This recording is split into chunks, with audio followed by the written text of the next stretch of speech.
You are now listening to Soundspace, the podcast where we interview experts and professionals in the space of sound. Hello, everyone, and welcome back to Soundspace. I am once again joined by my amazing co-host, Anthony Cacci. Anthony, how are you? I'm good, man. How are you? Doing very good. Very excited about today's guest. We have Tiana McLaughlan with us, someone who has done the Electroacoustic program with us. If you are a fan of DJing, electronic music, electroacoustic music, creativity, performance, just musical inspiration, you're going to love this episode. Please let me introduce her to you. Tiana is an artist, producer, and DJ who goes by Honeydrip from Montreal, Quebec. She has a minor in Electroacoustic Studies from Concordia University, where she explored the basics of modular synthesis and composed several pieces on a Doepfer. There, she experimented with sound design, foley, soundscaping, and was also a member of the Concordia Laptop Orchestra. She has also had one of her pieces selected for the 60 by 60 festival at that same university. She has released a debut 4-track EP entitled Anti-Ego with songs such as Brand New Flava, Outta Here, and Waistline. Her music varies from many genres such as techno, dancehall, Caribbean-infused electronic, and leftfield dance music. She has performed at Piknic Electronik, Igloofest, Nano MUTEK, and the Redbull Music Festival, where she opened for Sophie. She has played alongside Batu, MNDSGN, Nidia, Mike Servito, Palada, Back X-Wash, DJ Boring, Petit Biscuit, and Chippy Nonstop. Her talent and hard work has earned her great press coverage by being featured in Boiler Room in London, Couvre Ex-Chef in Paris, and being named one of Exclaim Mag's new faves. Her other work experience includes being a music professional at Les Ateliers Speech, being affiliated with Music Is My Sanctuary, Cool Ground, and Flat Cola. Lastly, she has had a radio show called Waves of Honey, hosted on CJLO and N10AS, where she performs an hour of experimental music. Please welcome Tiana. How are you? I'm great. How are you guys? Very good. Thank you so much for coming on. We very much appreciate it. It's so good to reconnect with you. Yeah. I really want to start with you at the very beginning. Very first question I would have is, when did you become so involved with sound and music, and when did you realize that you wanted to pursue it? Because you really have a career that's flowing and evolving so quickly at the moment. So I really want to know, what's the starting point of that for you? Where does it go back to? Well, my musical career started when I was at Concordia and I joined the CJLO campus radio. And at that point, I was someone that really listened to either lo-fi, hip-hop, down-tempo, electronic, or I really loved my indie rock as well. So bands like Warpaint, The Foals, Deer Hunter, etc. These are like artists that I really enjoyed listening to. So I was like, I wasn't sure what kind of radio show I wanted to have because I had that duality. But then I was like, you know what? It could be interesting to learn how to DJ, and I'm not going to learn how to DJ with indie rock. That's for sure. So I chose the latter genre. And from that point on, it's like I wanted to offer a radio show where the music was seamless instead of like those that you would typically hear on the FM, which is like you play the song and then it stops or they like fade it out. Right. I wanted to actually have the songs meld together. So that's why I learned how to DJ at that point in time. That's awesome. Right. Very cool. That's very cool. Can I just say that I absolutely love the name you came up with? It's so cool. Waves of Honey? Waves of Honey. Or even your stage name, Honeydrip, is really cool. I'm curious, how did you come up with that? Yeah, I'm pretty proud of it as well. I mean, honestly, it was a that? bit of a fluke. A fluke? A bit of a fluke in a sense, Okay. but Is there a story? I'm really happy. Yeah, there is. Well, so just for the radio show, before being a DJ, I had the radio show, which I called Waves of Honey. And that was because I was just looking for like a nice name to kind of suit the vibe that I intended on offering, which was like smooth, down-tempo, chill vibes. So I was just scrolling through Instagram and I saw this picture that a photographer took of like the beach and they said Waves of Honey. And I was like, oh my gosh, like that's so beautiful. The imagery of that, you know? So I was like, okay, well, I think I found my show name. And then from that point on, I was like, okay, I want like a host name too. Like I want an alias. So I was really into, what's that group again with Tyler, the Creator? Odd Future. Okay. So I was really into that group at the time. And one of their music videos, they say the word Honeydrip. Like they're calling these girls Honeydrip or whatever. Yeah. And I was like, oh, that's a cute like word. I didn't really know what it meant at the time. I think now as I'm older, I'm like, oh, that's maybe a little sexual there, but whatever. But yeah, I chose Honeydrip. And then at one point I was at a concert and I met this guy and I was telling him about what I do. And he was like, oh yeah, Honeydrip. And I'm like, no, it's Honeydrip. But I was like, Honeydrip sounds really nice. It So does. I just kind of stuck with it at that point on. Definitely. That's really awesome. Yeah, no, it's a good fluke. No, it is a good fluke. And honestly, the thing with artist names, I feel like you know when it's the right one. You know what I mean? Like you can, when we were like trying to figure out names for the podcast, we had like a list and we're like, no.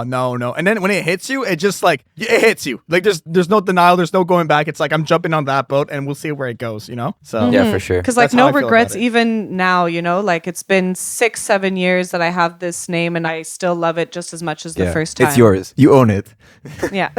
Yeah. Yeah, I get a little possessive sometimes when I see people with related names, but I'm like, I don't own the word honey. Honey has existed before I. Yes. So just to let you know. Yeah. No, it's public domain. It's public domain, exactly. Yeah, honestly, the same with my DJ name. Like I actually had to change it. Like it was literally my last name, Catchy, but I had to change it because it was already used. So I was like, yeah, it is what it and is. sometimes it's used by people that aren't even active, you know? Yeah. Like I've been trying to get my Honeydrip page, like, because on Instagram, my Honeydrip has 3 Ps, but there's one page that has exactly just Honeydrip with 1 P as I like to write it. And it's not even an active page. It's just like, you know, no pictures or anything. It's just there. And I really want to take it over. But like, so I report it every like once a year when I remember. But nothing has come of it yet. We're going to go report that page right now. Yeah. Exactly. If you're listening to this episode, you know what to do. Yeah. If I don't already have it, everyone go report. Yeah, exactly. And so that's how the name came about. But what was the inspiration behind becoming an artist and creating Honeydrip as an artist, as an entity?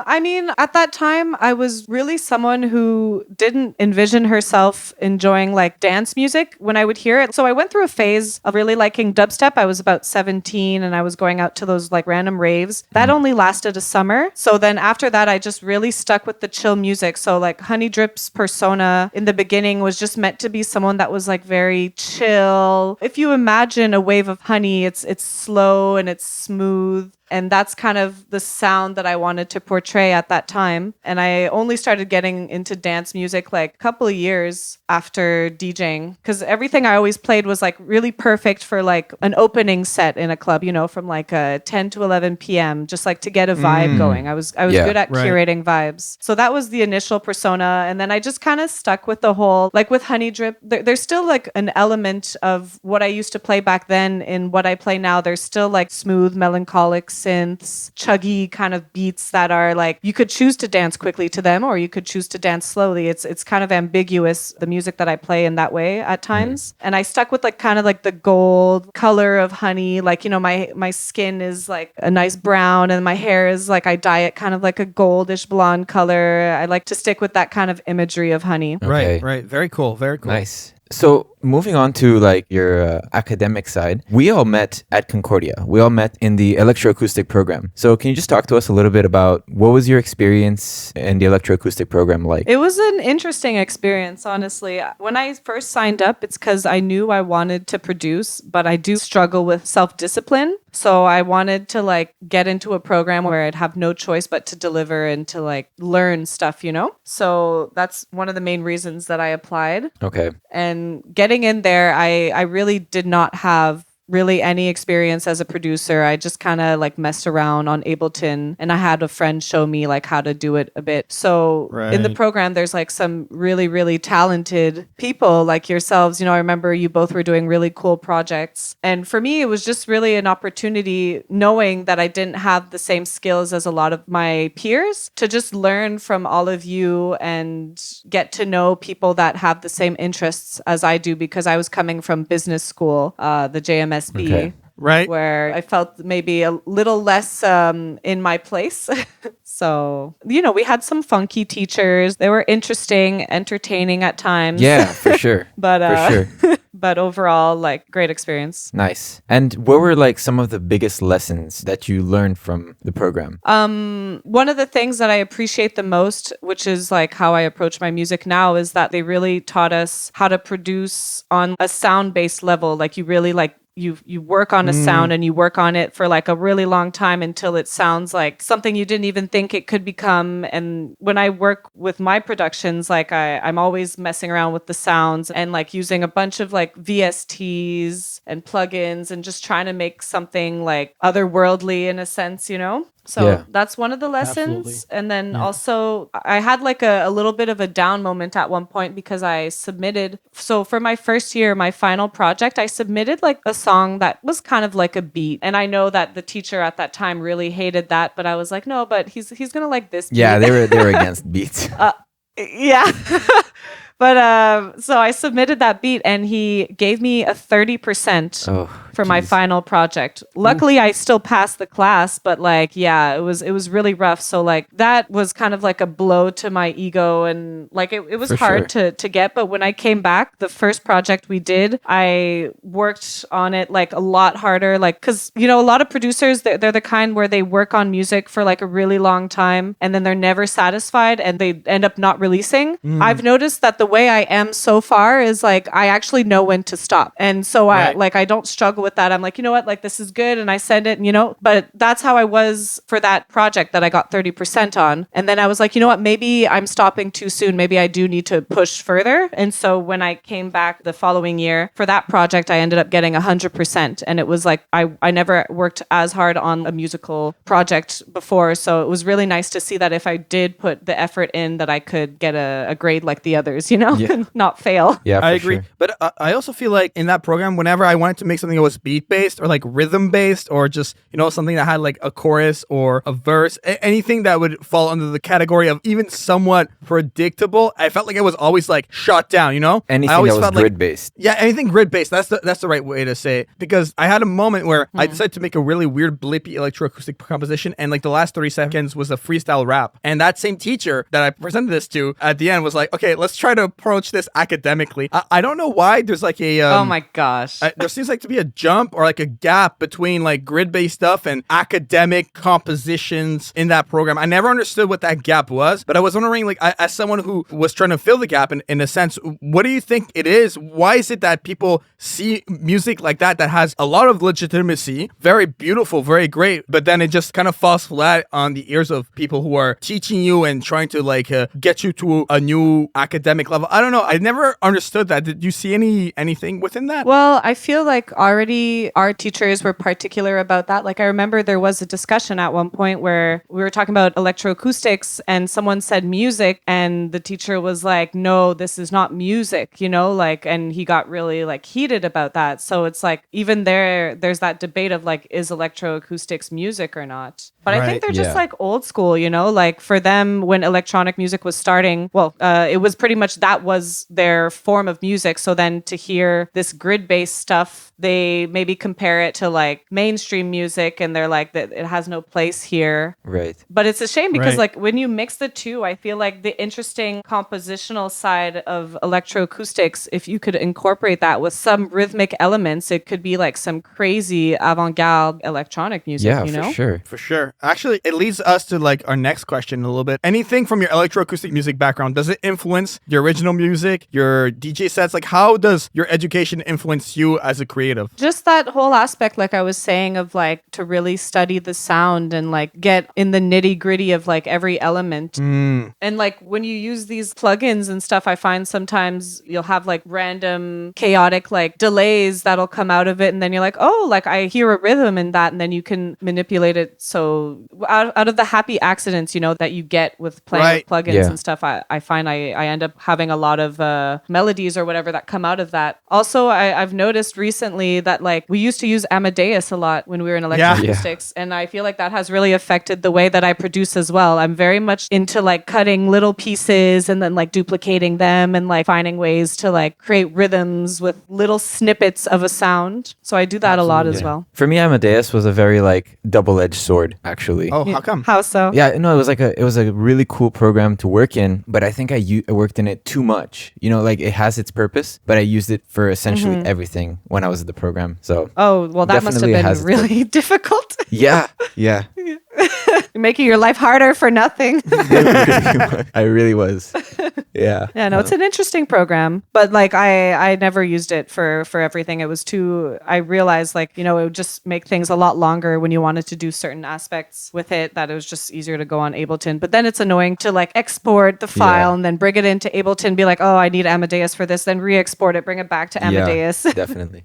Before you mentioned something pretty interesting. When we were talking about the fusion of electroacoustic acoustic music with beat based, I actually stumbled upon I think it was like a rap song where they sampled Visage. You remember that composition by yeah, Luciano Berio? Yeah. So that sample was used in a rap song, and I remember hearing this, and it kind of blew my mind. I don't remember if I showed the professor or not, but it definitely works. Yeah, that's the thing. And I find like in order for new genres to come about, it's usually based off of another genre, right? Like, so you have reggae, which inspired dub, which inspired dancehall, and it's just hybrids mixing up here and there. So it's like, I feel like maybe this academic blockage that's happening with not allowing electroacoustics to evolve, except for like in its purest way, is preventing new sounds to come about. Yeah, absolutely. But I feel like, you know, the people that we're studying with, that we studied with, we're open to like grid-based music and all that. And I think that we're probably going to be some people that could push it forward. Most of the students that end up going in electroacoustics, they bring out what they learned and apply it to their sound. So that's it. That's exactly we'll see it. what comes of that. Absolutely. It's kind of crazy to think that like it's been like almost 3 years for me. I think we graduated at the same time, Tiana. I think it was 2019, right? Yeah, that was me in the winter. Yeah. Wow. And I'm curious to see over the years, over the next decade in the 2020s, what the common electroacoustic graduate will be like, what that person will go on to do.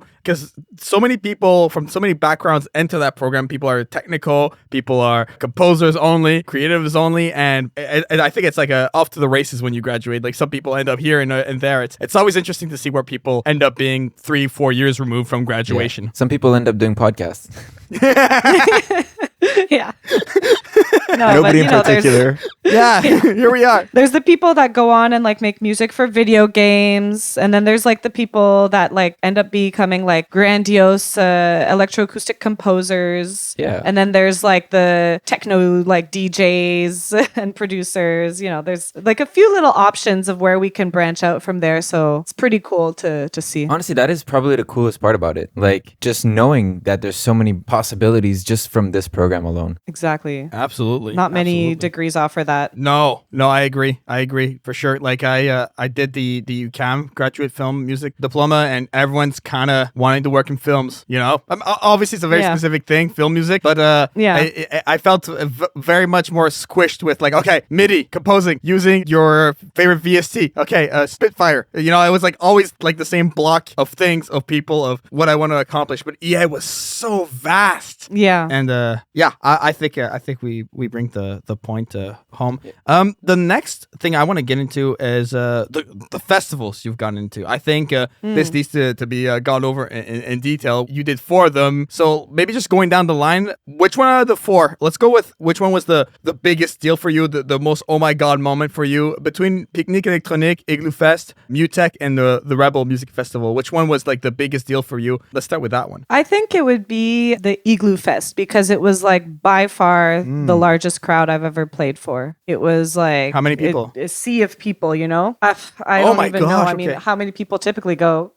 How many people typically go to Igloofest, you know? It's pretty big. Yeah. So, and I was on the big stage, right? Like the main stage. So it's like, it looked like 1,000, honestly. Wow. And it would make sense. I think they sell about 1,000 tickets per night, right? Like, but that was definitely the biggest moment. And I'm kind of happy, well, actually definitely happy that I opened, because that allowed me to like start off without like fainting, because there was nobody, you know? So it's like, I play my music, I get used to the stage and the space, and like, okay, I'm really here, like, okay. And then as the set went on, like people started filtering in, and then at one point I look up and it's just thousands of people and I'm like, okay, but I was hyped up, I had a drink, you know, like I was ready at that point. And there was like a really fun moment where like I was playing this track by God Colony and Flohio.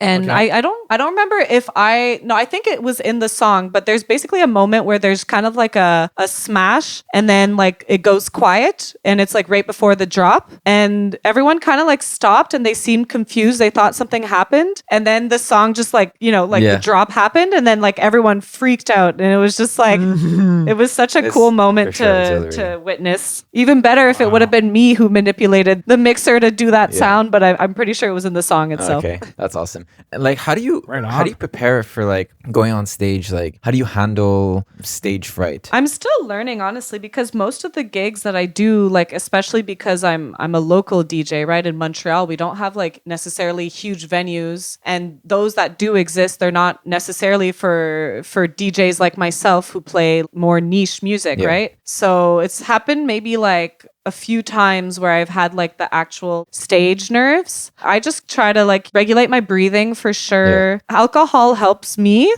That as well. Yeah, for sure. And just like, you know, I know that it's going to go away after a certain period of time. It's like I used to get like the same kind of nerves if I was going to do like a presentation in front of class. And then every time it's like I'm really nervous at first, but then after like 5 minutes or whatever, standing up front, even if someone else is talking, you just kind of get used to it and then you calm down. So yeah, I would say alcohol, breathing. For sure. And just reassuring myself mentally that like it's going to be okay. Right. I also like to tell myself that I wouldn't be stressed like this if it wasn't important to me. Yeah, that's true. So it comes from a good place. Yeah, because for me, like I never did a festival. I never DJed at a festival, but I've been a regular at bars and I've done some clubs and private events and stuff. But there's a difference just playing background music at a bar and everybody's eyes are at you when you're playing at a festival. There's a huge difference. Oh my gosh. Yeah. For sure. I mean, you know, usually when I DJ, I freestyle it. But when it's for like big events like that, I do like to kind of pick some key songs that I'm going to play. I don't necessarily pick the order, but I'm like, these are certain songs that I want to play. And like, this is probably around the beginning. And this is like, I definitely need a starter track. That's for sure. Yeah. Pick the first track for sure. And then from there on, I got some that I want at the beginning. Some I think are like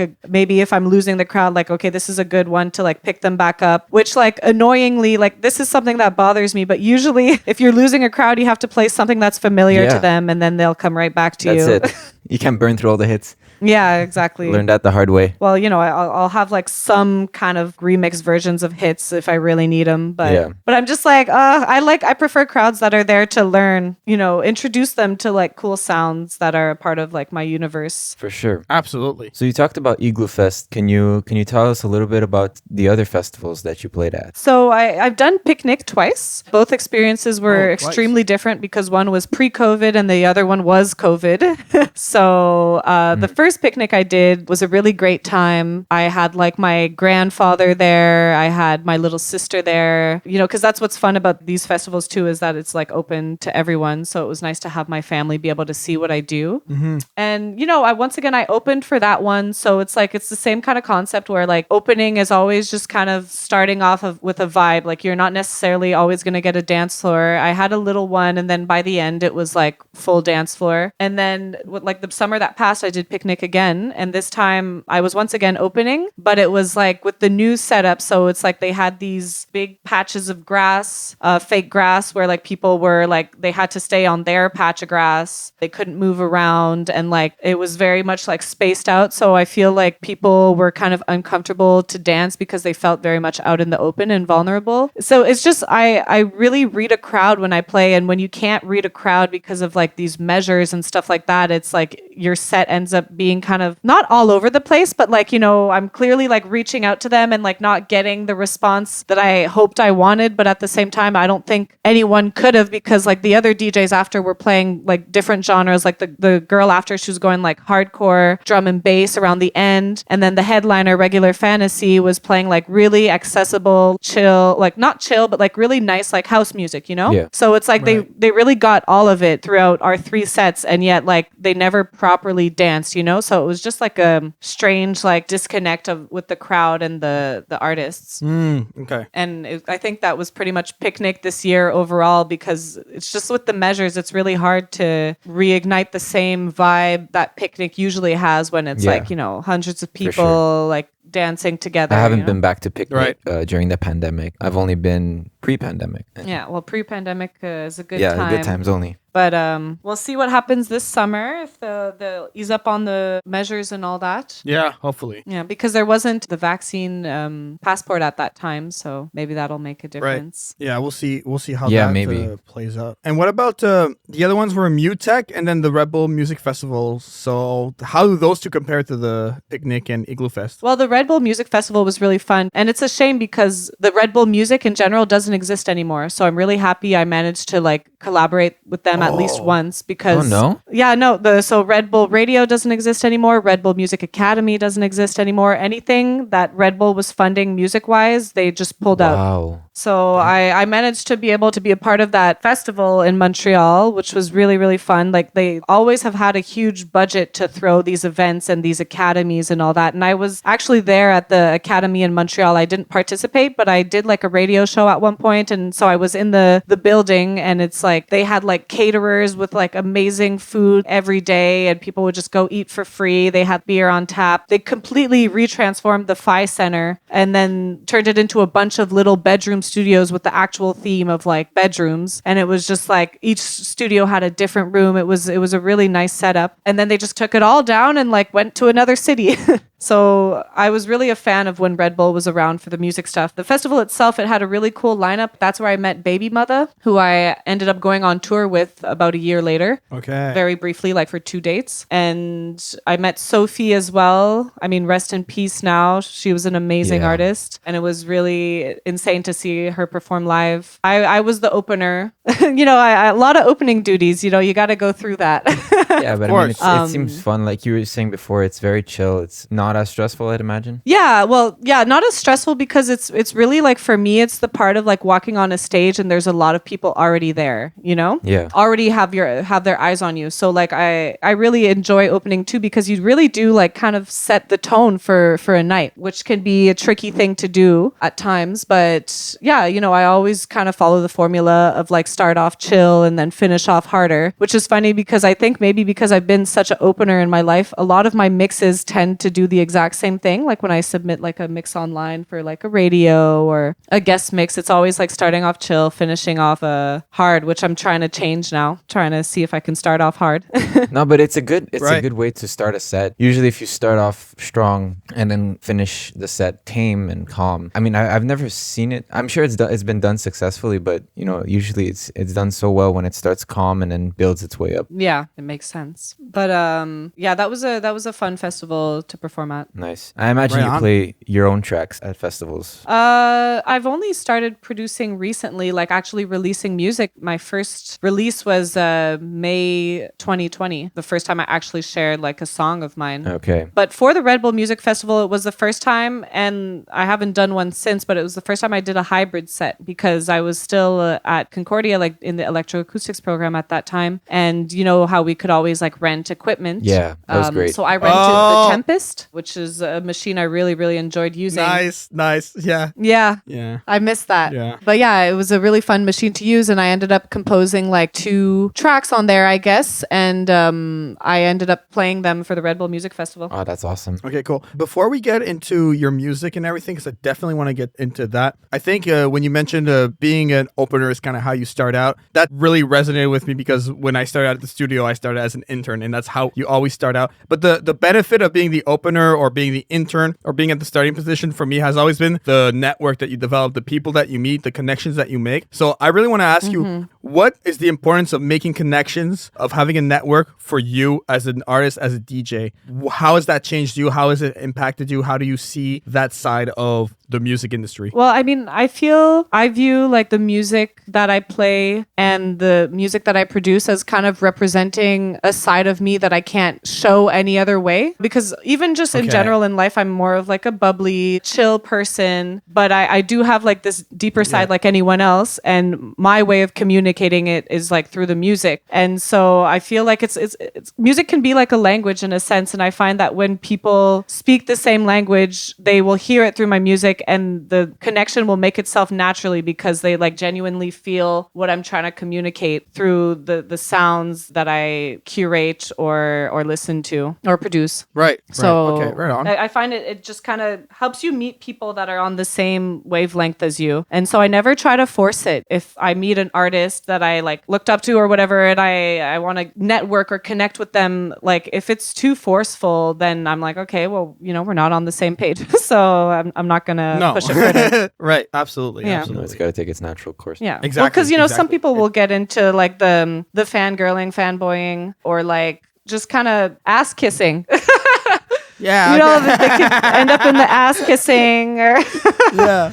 that way. But I find it's like it makes ingenuine connections at that point, which won't serve you in any way. Absolutely. Absolutely. I can think of a few people just right when you said that. Like, the people are just like too much. You know what I mean? Like, you're not that big of a fan. Like, are you really that big of a fan? Do you, like, you know what I mean? And of everyone around you all the time. Like, really? Are you that? Like, how many posters do you have in your room? Like, there's got to be a limit of wall space up in there, you know? Like, enough. Breathe. Sit down. Is it bad to have posters of yourself on the room in your room? Exactly. I do have some. I have some No, old flyers. Oh, no way. I actually, we mentioned 60 by 60 earlier. I have the 2020 60 by 60 flyer, which I saw your name on and my own on, and it's taped to my wall. So no. I think that's like an homage to oneself, you know? Like, oh, I'm proud of this. I want to be reminded of this when I wake up. I think that's what that is, in my opinion. Okay. Yeah, good. Okay, because that's how I view it as well. So I have like, some old flyers. I have the Redbull Music one actually right in front of me. Yeah, nice. That's awesome. You have to. That's your roots. You know, that's where you started. That's what you've accomplished so far. And you have to remind yourself of that, to keep pushing yourself to do more and more and progress. And when you're the number one artist, that post is going to be worth a lot. Yeah, exactly. And that becomes eBay money. There you go. eBay money? That's where you resell stuff you can sell on eBay. I guess so. I don't know. It could be any other platform. Whatever you. I have this like blanket, this vintage Madonna blanket that I'm like, I guess I didn't know where I could sell it if I wanted to, but I suppose eBay could be a good option. Yeah. I mean, it's crazy. You can make some money on that. I really want to discuss your EP. I want to talk about Anti-Ego. So the first track I made was Outta Here. Okay. And that was just like me, just trying to produce still. I knew I wanted to release an EP eventually. So like no matter what song I was making, it was in hopes that it would be good enough to put on an EP. And Outta Here actually came pretty easily. Like it took me a couple of months to make that one. And I sampled this random vinyl that I got at 180G, which was like hip hop instrumentals. Well, not instrumentals, just the vocals. Okay. And there was like this one song that like honestly like was pretty funny. There was like some weird moments in there. They had like this rapper that was like 13 years old, and like I guess her vibe was to like rap about 13-year-old stuff. So she was like pee pee caca la la la. It was like really strange, but I sampled from that song. There was like the Outta Here.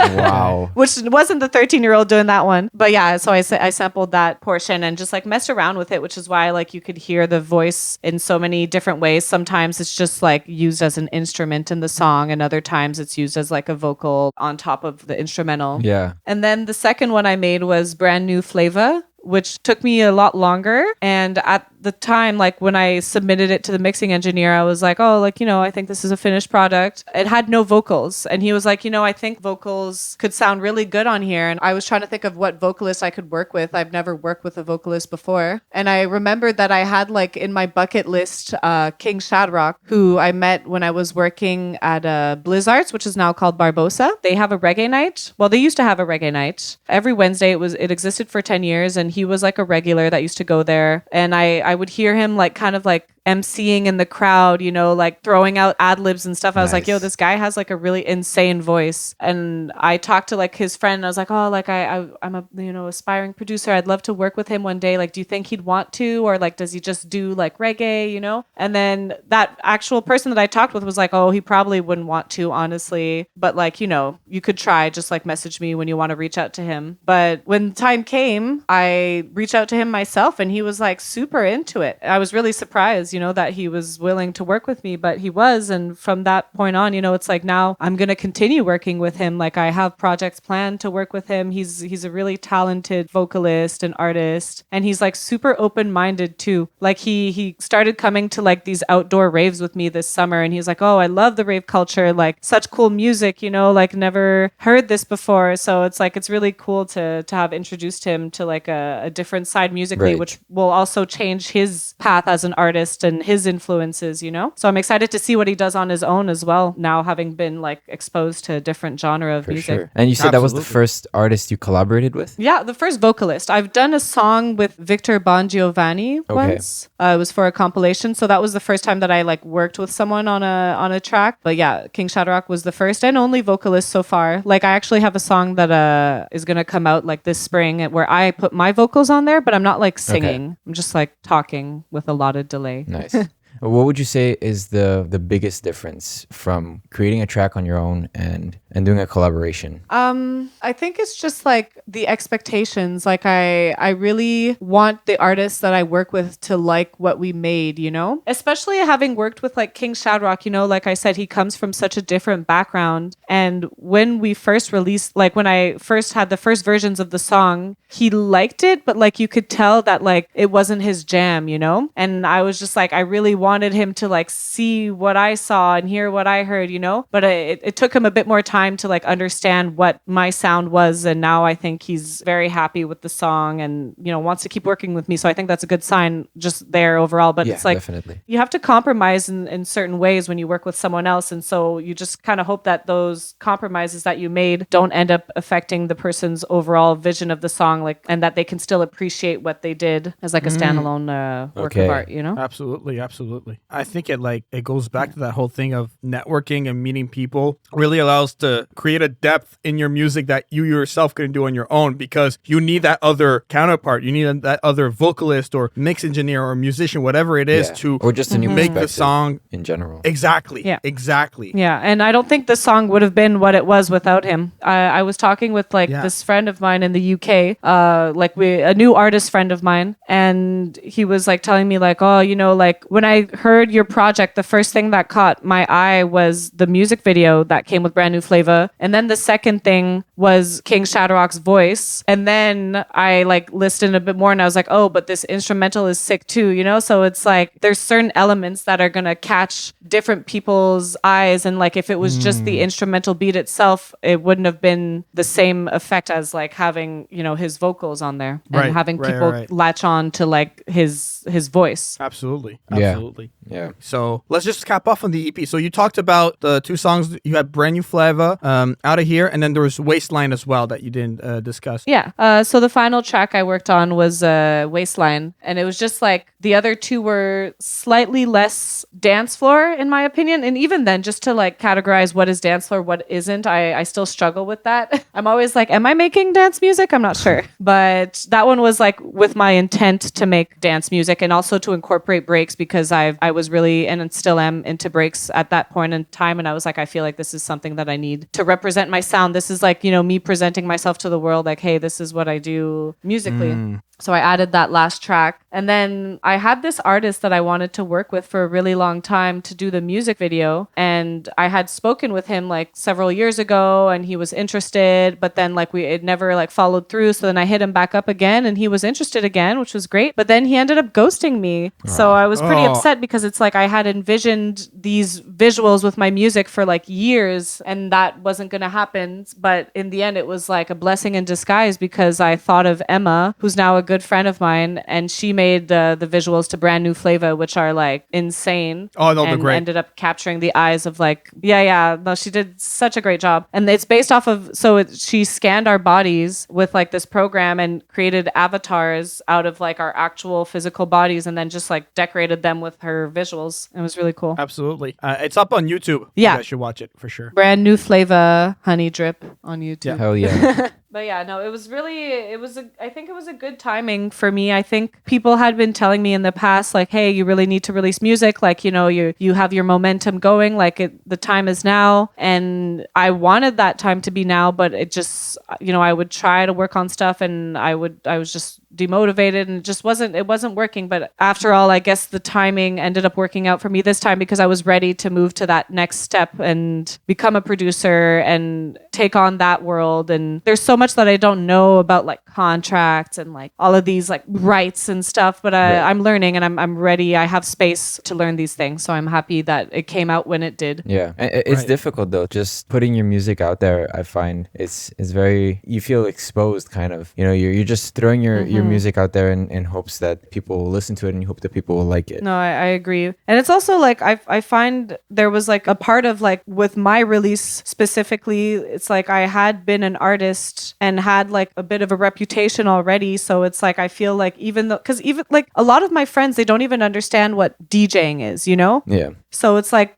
they have a certain expectation of how you are as a producer, even though it's so different from DJing. And so I was really like thinking about like, oh, like I feel like people are going to expect me to be a lot better than I am because I'm not a producer, but they don't get that difference. I was like nervous to like deliver something that was up to the expectations of what I thought people had. But in the end, like, you know, it's just unnecessary stress. Yeah. Can't be worrying about what people's expectations that you don't even know what they will be are, you know? Yeah, for sure. Right. Absolutely. So can you maybe tell us a little bit about what have been your proudest moments in your career so far? Honestly, they're like pretty much all happening now. I think, you know, for sure, like the big gigs that I have done have been like very like memorable moments that I'll remember forever. But now it's like, I feel like, for instance, just all of these platforms that are showing support for me, that are platforms that I have listened to for years, that like I respect a lot, like DJ Mag, Ransom Note, Boiler Room, you know, all of these platforms supporting like my release and all that just has been very validating for me, and is just kind of makes me feel like I'm on the right path and all, and makes me very proud of like what I've been able to accomplish. Yeah, for sure. Right. So far as a new producer. Absolutely. Yeah, for sure. I think we talked about a lot of people that you toured with and a lot of people that you've collaborated with. But if you had to pick like one or maybe just two biggest musical inspirations as to where you're at now, like who has inspired you the most up to this point musically, who would that be and why? I usually have trouble kind of picking like one person because it's like fair enough. The way I do my music research and all that is just I have so many like tracks that are just like and it's the only track I have by like that artist, and then there's just like hundreds of artists, you know? Yeah. So I'd really just say overall I've been really influenced by what's going on in the UK. I find like a lot of the artists and producers coming out of there make some of my favorite music. I find that like the scene itself has been given the space to thrive, you know, in a way that here in Montreal, you know, they're always kind of trying to like cancel the culture and like ruin the culture, but over there they're allowed to thrive. And so there's just like so many cool radios, artists, nights, events going on, and I'd say like UK has been a pretty big influence to my sound, and the labels over there are releasing like really cool music. Yeah. Have you ever considered going to the UK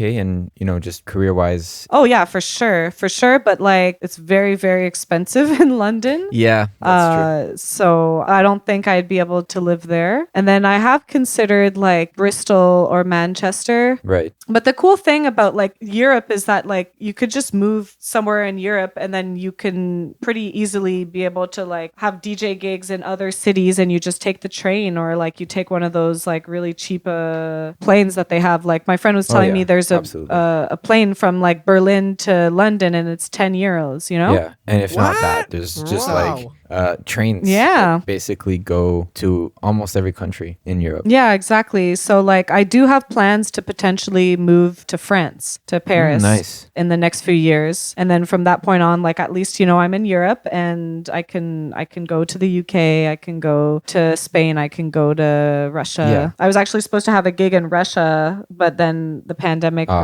hit in 2020. Yeah, but I was set for a gig in Moscow. That's cool. Like a festival? Oh my God, that would have been so cool. A club. Oh, a club, okay. Yeah, no, like once you're in Europe, like it's obviously still difficult to get around, like if you have a gig somewhere in Europe, but it's definitely a lot easier to move around once you're already in Europe rather than just moving from a different continent. For sure. And like also the booking agents in Europe, they see that you live over in Canada or USA and they're like, okay, I'm going to have to really, really want to book this person to pay for their plane flight to get over here. Whereas like if I'm relocation in Paris, they're like, oh, easy easy peasy, like just a couple €100 or less, and like I can have them at my show here in Austria, you know? So Yeah, no doubt, of course. Yeah, definitely. You've performed at a few festivals. How do you go about being booked in such high-profile festivals? I mean, I've never been the type to, like, I haven't done that yet in Montreal, but like, you know, there are people that will send emails and send their press kit, and then, you know, they'll get a response that they're booked or something, which is something that I've done when I tried to get gigs in like different cities when I'm traveling. Right. But here in Montreal, they reached out to me. I think lucky I you. was just like, you know, I was already DJing around the city, so I was able to like get my name and some traction going around. And The power of networking. yeah, well, people, they stay aware, you know, like their job is to look around at what's happening in the scene and make sure their bookings are relevant. Right. And, you know, represent the scenes that are coexisting in Montreal. So for the festivals, they reached out to me. But like, you know, I also like through time, I ended up like getting to know people that work in festivals as well. So, I mean, not to say that it's because of that I'm getting booked as well, but like, you know, it's they know I'm out there, they know I exist, and they know I'm still pushing my career, and they're like, oh, well, Honeydrip. Well, Montreal is a pretty small city, so like, you know, you just need to know a few people and you can go places. Yeah, exactly. Absolutely. Maybe stepping back from everything that's performance, creation, and everything that is just really related to your music. What do you do, because you're doing so much stuff, right? What do you do to keep yourself like calm and collected and to not overwhelm yourself? Because I feel like we get so invested as creatives in what we do, into our music, our podcast, our show, whatever, that we can have a tendency to forget about ourselves and maybe our well-being. We can get very involved in just like a tunnel vision is something for me that I've struggled with personally. What do you do for yourself just to keep your mind collected and stay calm and just, you know, let the things flow? Because you are a very calm person to begin with, but is there anything else to it? I mean, I have no shame with allowing myself have me time. I actually think that I probably take too much me time, or at least in my mind, I feel like I do. So it's like my battle is a little different than probably maybe what you're living, because like I was telling you, like I know so many people that are like, oh, I produce like all the time, like every day, all day, and like I don't even want to get up and go pee, you know? And then me, I'm like, oh, like I chill a lot, and then I have to make sure I have to get up and go and make music, you know? Like, so it's kind of like the other side where I need to motivate myself sometimes to like actually do my music stuff, especially like with producing, because like I listen to music all the time. Like I don't like silence. So I'm like, I'm constantly listening to music. So for me, like with DJing, it was easy because I wanted to listen to music. And so by listening to music, I was discovering cool music, and then I had cool stuff to play out. Yeah. Producer, it's a new thing for me, because it's like sometimes I get stuck just listening to a loop over and over again because I love the listening aspect of it. Oh yeah. But then I'm like, no, wait, like, and then I like it changes as I listen to it, and I'm like, oh, like, never mind, I don't think I like it anymore, but it's just I listen to it too much. So working on a song for 1 week and then just like dropping it and starting a new project. Yeah, I feel you. But yeah, so I allow myself to have me time. That's like for sure what I do, and then I just have to make sure I'm not taking too much me time and that I advance on my projects. But it helps to have like actual deadlines, you know? So like, even if someone doesn't give me a deadline, I make them give me one. I'm like, oh, you want me to do a remix? And they're like, oh yeah, send whenever. I'm like, okay, so you're saying like 1st of February? Okay. Deadlines are I set definitely that. super important. Yeah. Without a deadline, there's basically no motivation to finish the project. Yeah, exactly. Then you start getting into these like thoughts where you're like, oh, like since I have no deadline to finish it, maybe I could just leave myself like a distance period of 3 months, and then it'll sound different, and then I'll be able to finish it. But then you let those months go on and on. Because I find it important because when I used to work at Les Ateliers Speech, there's like this method to producing, and or just like making music, and there's the period called, in French, it's distanciation, like taking a step back, pretty much. Taking a step back so that like when you go and listen to it again, you can listen to it with fresh ears and like less in the bubble of like the technicalities of the production and all that. Yeah. So I like to take those moments if I can. Yeah. Absolutely. For sure. So more on the, I guess, not as exciting part of your career, but definitely very important. I want to talk about the financial side of things. Like, how do you manage the financial side of your artistry, of your DJ sets, everything? Like, how do you go about all of that? Are you a spender? Are you a saver? Like, what's your philosophy in all of that? I mean, in general, I'm like such an anti-capitalist that I don't like think too much about money. Like I probably should more. So it just doesn't make me the most organized. Like I'm not a good negotiator. First of all, I don't really negotiate. I only started this year to start being like, you know what, like I need to start turning down stuff and I need to start pushing, asking for a bigger price, you know? Yeah. But even then I didn't really get the chance to because, you know, COVID and all that. But my first approach was, of course, like at first, just like take what you can get when I started off. And, you know, rates here in Montreal, like aren't necessarily the best. It's not like Europe. There's not a huge circuit of artists coming through. So rates can be pretty low at times for like, you know, some small gigs. Right. And I've never fully been living off of artist income. I've always had a job on the side. But it's always, I usually have worked like part-time at least. So like a part-time job on the side. And then like I used to pretty much DJ every weekend. So that was a good period for me financially as an artist. But then, you know, at a certain point, like you have to stop DJing all the time and get to the point where you like accept high quality gigs, which will end up paying more, but they're less frequent. So I'm kind of in that period now. Right. And then also at the same time, like with the time that is freed up from not DJing all the time and, you know, having to research for new music constantly, then you end up having a bit more free time, which has allowed me to focus more on my music production, which is at the beginning stages now as well, where it's like I'm not necessarily seeing revenue from what I've done, but I'm in the exposure period where I'm just trying to like have my music reach as many like-minded people as I can. Yeah, for sure. Right. And that's super important. Absolutely. But I would love to learn more myself about like how to be 100% an artist and live off of that. I think, you know, a lot of people would. Yeah, that's the dream. So if ever I get to that point, I'll definitely share. Yeah. You'll give us the cheat code. Yeah. Great. But there's phases, you know. Absolutely. It's waves, up and down, Waves and up of and honey. down. Yeah. There you go. I mean, that's a perfect transition. We got to talk about waves of honey, right? Yeah. Yeah, you gotta.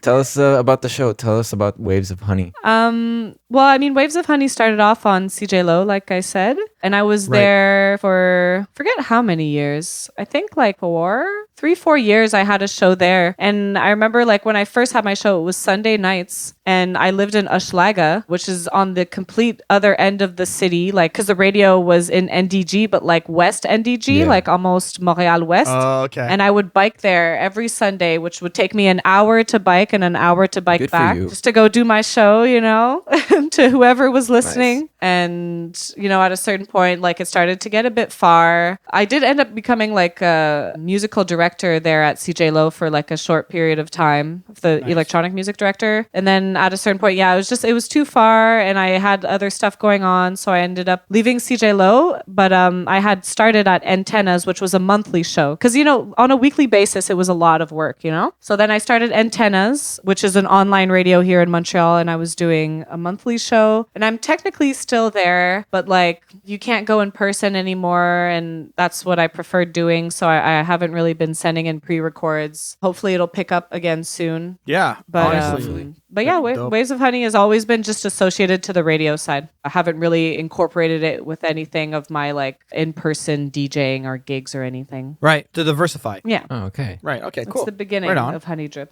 Yeah. We were talking about Elisa's speech a little bit. I was wanting to know what's the role of a music professional in there? Because you started doing that for quite a while now, right? So what's that experience been like for you just in general? I'd love to hear more about it. Well, I actually don't work with them anymore, unfortunately. Oh, okay. But I did it for like a year, like one school year. So started on October, finished in May, pretty much. And I got hired as the beat maker. So at that time, I had a colleague Nice. who was like someone that studied in music theory and was like a singer. So to put our skills together, like, you know, I was more comfortable on Ableton and more comfortable with like actual beat producing. So we just kind of worked together with the kids and like we would pretty much create like whatever song they wanted. Like there was rules, like, you know, they had to put like time and effort into the song. It's like not like we made a beat one day and then it's done. It's like, you know, it was a process. So like we were writing lyrics with them, we were finding melodies with them, we were trying out different genres. They're like, okay, like I like Afro and I like hip hop, so like I would do an Afro beat and then they're like, oh, like maybe change that here and then like maybe blend the two. So it was fun. We came out with 2 songs per group of students for the year, and then there was a show at the end where they were able to perform it live. That's awesome. like live stream.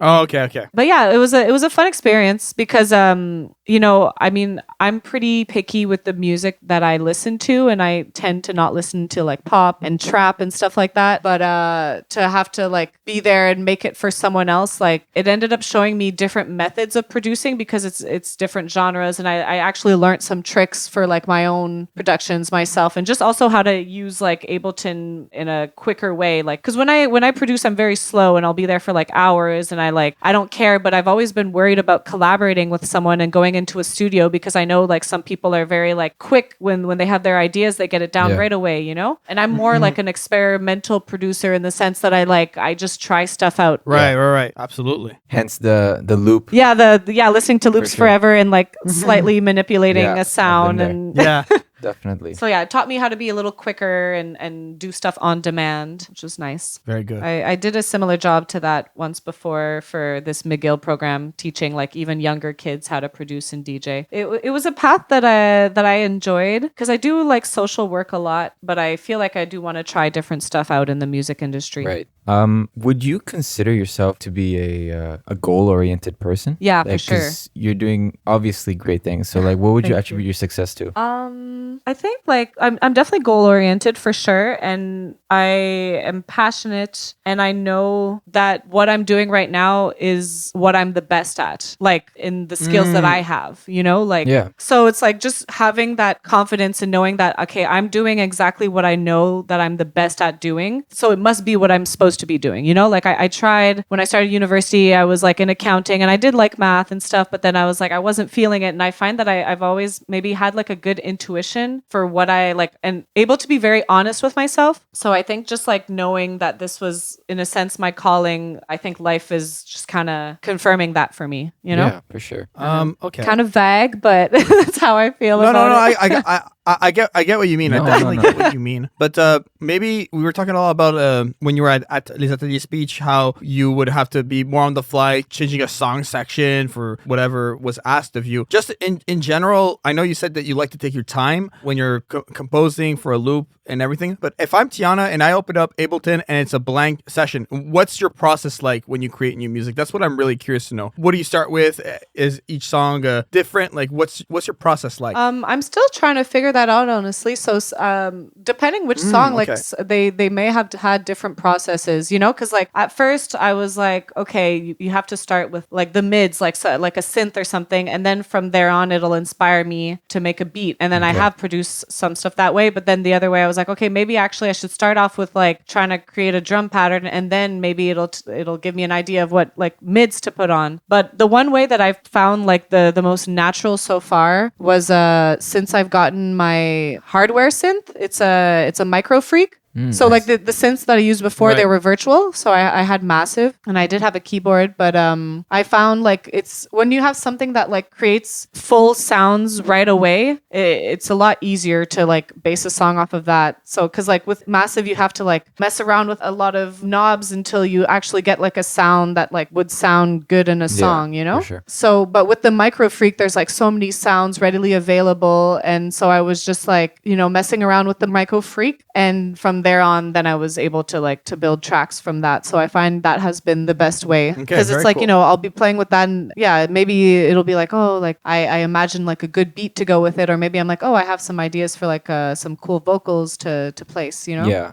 It's definitely easier to get inspiration from that rather than starting from a saw wave synth or something. You know what I mean? Yeah, 100%. Yeah. So you use just that, or you still use VSTs? Oh yeah. I still use VSTs and stuff. Like even, you know, I'll use the Micro Freak. I'll get a cool sound. I'll usually like I always try my most to not take a sound that exists already, like in whether it be like a sample or just like the presets. Right. I always try to modify it so that I can just tell myself like, no, this is like my own. You know, like I'm not taking a sound that someone else created. Yeah. You know? So I usually do that, and then I'll add like I have lots of plugins from Waves. I love the Max for Live plugins as well with the VSTs. Oh, they're great. Right. Yeah. Yeah. Those I find really like end up kind of making it experimental pretty quickly. yeah, I enjoy those plugins. Nice. What are some other plugins that you like using? You know, like I said, like the Max for Live ones, like I love the Cut, Buff, and Shuff. I like the like reverbs that they have. With Waves, I really enjoy like the Smack Attack. I find it like makes your elements hit hard. Nice. I like the Valhalla reverb. Is it a reverb? Oh, yeah. I think it's a reverb. Yeah, Those are- Supermassive absolutely. Valhalla, Supermassive. Yeah, Yeah. Supermassive is amazing. Jaian convinced me to get the Valhalla reverb, and Oh, it's so I good. love it. Yeah, That's- isn't it $50 I've ever free? spent. no, Well, there's a Supermassive that's free, and then yeah. but the one that's really fantastic that I use like on everything, like literally every piano cover I do, is a vintage verb. Yeah. It's $50, and okay. I honestly is That's the not so best bad. reverb I've ever used. It's so good. It's so good. Best $50 I spend in terms of like a reverb plugin. Like I haven't gone back. I haven't gone back on any other reverb. This one like is on another level. Oh, okay. Well, good to know. Yeah. I'm writing it down. Yeah.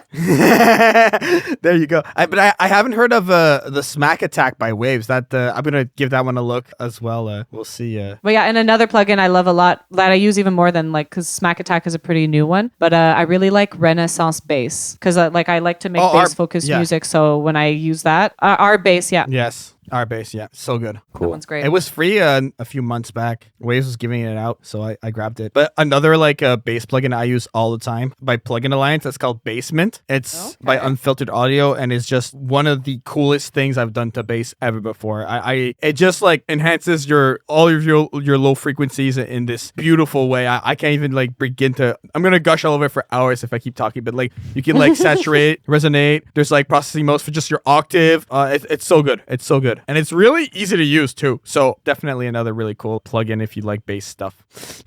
Oh, thanks for sharing. No, for sure, for sure. Yeah. I honestly cannot believe we have not talked about this yet because you're a DJ. Okay. So I wanted to know Yeah.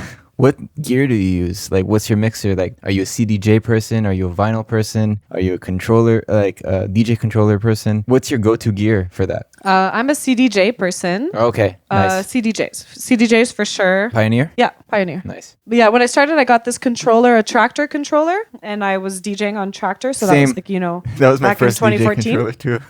Sorry, continue. Yeah, so like the little like mixer one, you know, it's just like 2 channels. Yeah, so I had that one, and when I do mixes, I still use that one because I find like it's just like it's so much easier to mix with that, right? So it's like you have more creativity to be able to do creative blends and like take more risks and stuff. Yeah. I find like that's good to use that controller, so that's what I like to do when I do like pre-recorded mixes for like a guest mix or whatever. But otherwise, every time I play at a party, it's with the CDJs, and I recently got some at home, but I got the 850s. Yeah. So I find like those are interesting to use, like because when I used to DJ like out and people would like have 850s for like an after party or Yeah. something, I would hate using them because like I wasn't able to DJ as Oh, really? cleanly, you know, like with beat matching Yeah. and all that. And it just goes to show how equipment these days really helps to like have clean like beat Oh, matching. definitely. Like it's just syncs up. Like I don't even use the sync when I DJ, but like even just by like setting the BPM as the same as the other one with like, you know, CDJs, 1000, 2000, 3000, you know, all of those, it just makes it so much easier to have a seamless DJ set. But with the 850s, I would play and I was like, oh my gosh, like I'm messing up so bad. So I was like, you know what, I want to tackle on these CDJs. Yeah. So this is what I got at home. And I find it's like a nice blend between like, and I hope like vinyl DJs aren't going to hate me for saying this, but I find it's a nice blend between like mixing vinyl and mixing digitally, because it's like you constantly have to touch the rotary to keep it up to pace. So you have to understand like, okay, is my song late or is my song early? Which is something that my ears didn't comprehend Right. before because I didn't really like need to fix it that much. Yeah. So like I started playing a bit of vinyl like this winter. Like I played like a few years ago, like someone taught me, but I don't have the equipment and all that, so I don't really get the chance to practice. But I started having access to a bit of equipment this Yeah. winter, and I found that I was like pretty good at it, you know, like it was pretty smooth. I was able to like beat match, like not with too much difficulty, and I thank the 850s for that, honestly. Nice. But, you know, vinyl DJing and a CDJ are two different ball games completely. Like, you cannot do quick mixing. I mean, I don't think so. Not personally, at least. Quick mixes with vinyl. Whereas when you're working Yeah, well, with not in a CDJ beat or matchy controller- way unless you really know. Yeah, exactly. So they're completely different styles of DJing. Exactly. 100%. So it's not like one's better than the other. It's just depends your style of music that you're playing. But like for sure, you know, DJing vinyl is, I would say, the most difficult. Yeah, I've never tried it. Guilty. I Yeah, didn't even know well- it existed up until now. You didn't know DJing vinyl existed? Dude, that's how it started. No, I thought it was. Yeah, okay, it makes sense. What do you think but, they like, did I in the always just 70s, thought, man? Yeah, no, DJing is not my universe. I will not hide anything. I knew it existed, but I didn't know, like, you know, when you know something, but you're just not fully aware of it. I wasn't fully aware of that. Like, that's the Yeah. beginning of it, and that's how it started. Yeah, That's no, we're more not what I here wanted to shame say. you. We're not here. No, No it's, stress. no problem. But yeah, no, it's because Absolutely. like, you know, with vinyl, like you don't really have the BPM there. Yeah. I mean, some people know the Right. BPMs of their tracks, but otherwise it's like you have to figure it out. And then you have the other song, which you have to do the same thing with, figure it out while listening. And then you like try and check what the tempo is. And like you're trying like, okay, fast, slow, no, like, da, da, da. Yeah. And then even when you get a moment where it's fixed, it's going to end up like, it's not going to keep up beat match just easily, you know? So you have to keep moving the pitch bender or like twist it around or slow it down. Anyways, Yeah. it's a lot to think of. So I really respect people that DJ vinyl Same. cleanly. Absolutely. Okay. So obviously you collab a lot with audio engineers, and as an audio engineer, I'm really interested to know your answer for this. When you collaborate with one, what do you look for? Someone who's either mixing or mastering your tracks. Like, what's the important elements that a audio engineer that's gonna work with you must possess? Like, what are the key factors for you? Well, since I'm a new producer, you know, I'm still trying to figure that out. I haven't been necessarily disappointed yet. I kind of go to friends because I'm like, so my first criteria is like, are you a friend of mine? Because I want to support my people that have been there for me. And then I look at who they worked with too. You know, if they've made music that I enjoy, worked with artists that I consider to be of high quality, then that's just an extra plus as well, you know? Right. So Okay. I want people that understand the kind of music that I make and aren't going to try to make my song sound like a pop song or something, you know? So Yeah. it's just, I also look for like just understanding of my craft. Absolutely. I think that's like probably the most important part. Because there's some, like, you know, not every audio engineer is going to be diverse. No. You have like people who only do like one genre their entire life. Yeah, exactly. So Tiana, we talked a little bit about your DJing. You know, we talked about your gear. We talked about the festivals you did. Can you describe to us a little bit more what a week to week looks like as an artist and a DJ?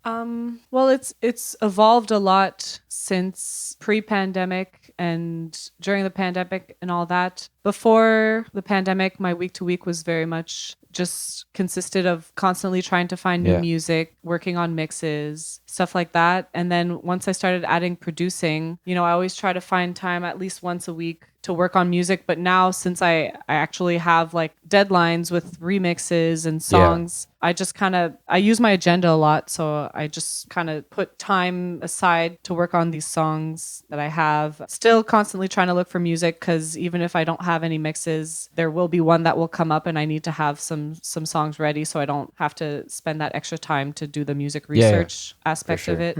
Okay. So Right. for me, it's not like a stable week to week setup yet. Right. Yet, exactly. For sure. Yeah. And did you ever like prepare some like pre-recorded mashup mixes for your shows? Oh no, I don't really. No, I haven't really It's more- done that. okay. But I've been listening to artists that do that lately, and it's pretty interesting to see how they approach edits. Like there's this one artist, Board Lord, Okay. from the U.S., who pretty much their whole catalog is just a bunch of mashups where they'll combine like the vocals of one song with the instrumental of another, and Yeah. it's a whole different approach, right? It's It's so like much you have fun. to, yeah, it's like when you listen to music, you think of that aspect. You know, you think of like, oh, like this song would go well with that. Whereas in my mind, I don't really think of that, so I haven't Yeah. done mashups. I think it's like something you start thinking about if you actually do Right, them. right. Yeah, no, those are fun to do. I mean, the way that I mix when I have like mixes that I send out, I guess you could say they're mashups in a sense because I really do try to keep the songs, like the two songs that I choose to go like one after the other. I don't view it as like a one after the other. I try to really pick songs that fit well Right. together and try to keep that mix going as long as possible to kind of create like a new song in Yeah. the middle during that transition. So that's fun to do. Nice. Very cool. Right. Maybe to just cap off on all these questions. When I was like doing the research and you sent me your EPK, I was blown away by like all the press coverage that you've received. Like, how did you go about finding yourself on these like very major platforms? Like, what has it been like? What's that experience like for you, really? Because I think that that's a great way to highlight your accomplishments thus far. Yeah, I mean, it's been really exciting, and I was blown away by like the coverage as well that I've received, because the whole process was so new to me. And for Anti-Ego, I don't have a label, I don't have a manager. I was really just like sending out emails myself and like having connected with like some people in my music scene like around the world, whether it be through SoundCloud. You know, if I really like an artist's music, like I'm gonna send them a message on SoundCloud and be like, hey, I really like what you do. Sometimes they answer, sometimes they don't, but like there's some connections that I've made just through like appreciation of music. And these connections, some of them ended up hooking me up for some of these press coverages that I got. For instance, the Boiler Room premiere of my music video, that was through someone that I met, I think it was through SoundCloud or Instagram, because I really liked their music, and then they followed me back. And then one thing that I find that worked out really well for my first release was that I sent out a DJ promo pack, which, you know, a lot of people will do with their releases, but it's just I sent out the songs originally while they were still unreleased, because you see like on these big radio platforms like Rinse FM and NTS, you look at the track list and there's like so many unreleased tracks. And I think that like once you get up into like the higher level of like a producer DJ, what keeps your mixes interesting is like having music that's not out yet, you know? So it's kind of like the secret ingredient to their mixes. Like, and so I was like, okay, like I want my music to be in those track lists. So I just sent out to a big list of DJs, whether I knew them a little bit or a lot. I sent it out, and then that ended up like people that enjoyed it wanted to help me out with press, or, you know, just kind of share it and gain some traction. So just like a lot of emails, like 99% of them not being responded, but that 1% that you get back, there's some really cool platforms or people that are going to support you through that. So you just can't be afraid to, with all of the no's. No, you got to put yourself out there. Yeah, absolutely. Okay, great. Nice. That's basically all the main questions we have for you. Before we get into our final one, we have a tradition on the podcast. We always ask a final question to our guests. I just want to say a big thank you to you for coming on. I really appreciate you sharing your experience to us. I think it's a lot of great stuff that our listeners can take away from. And just a big thank you.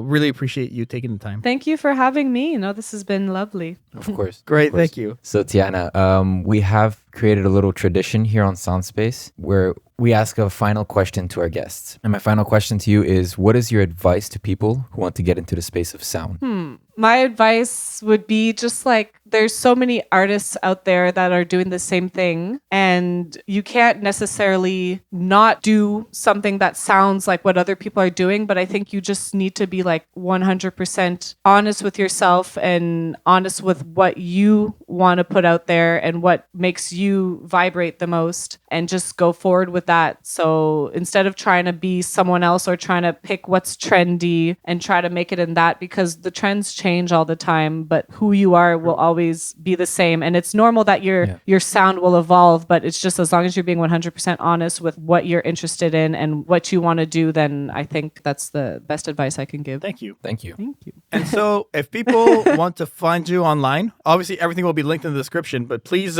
let people know where they can follow you, where they can support your music, and where they can find you. Well, the best support that a listener can give, in my advice, is through Bandcamp. Yes. You know, to purchase my releases there, because that's where I'll get the most money, the most support financially, you know. Otherwise, I am on Spotify, I'm on Apple Music, on Instagram is where I'm the most active. So my Instagram is Honeydrip with 3 P's. I started a Twitter not too long ago. Haven't quite gotten the hand of it, but I post from time to time.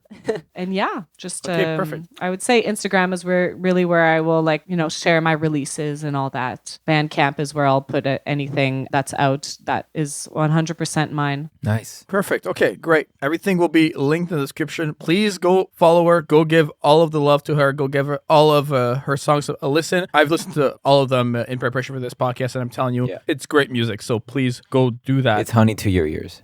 Oh. Honey to your ears. Nicely. I like that. Yeah, nicely said, Anthony. Well, Anthony, where can people find you? You can find me on Instagram at akachi.audio. That's ACACI.audio. And you can find me on Spotify as Akachi. Perfect. And you can follow the podcast on social media and on your favorite podcatcher. Just look up Soundspace. All of our links are obviously in the description. And for myself, if you want to follow me, just go to my website, jaianmusic.com. My @ is jaianmusic on everything. So basically that's where I'm at. And the artwork for this podcast is provided by GoPro Kyo. Go give him a follow on Twitter at GoPro Kyo. He does amazing artwork for all of the projects I do, and he's available for hire. He has great rates, and he is a workhorse. So for myself, Tiana, and Anthony, this has been another episode of Soundspace. Bye, everyone. Thanks. Bye-bye.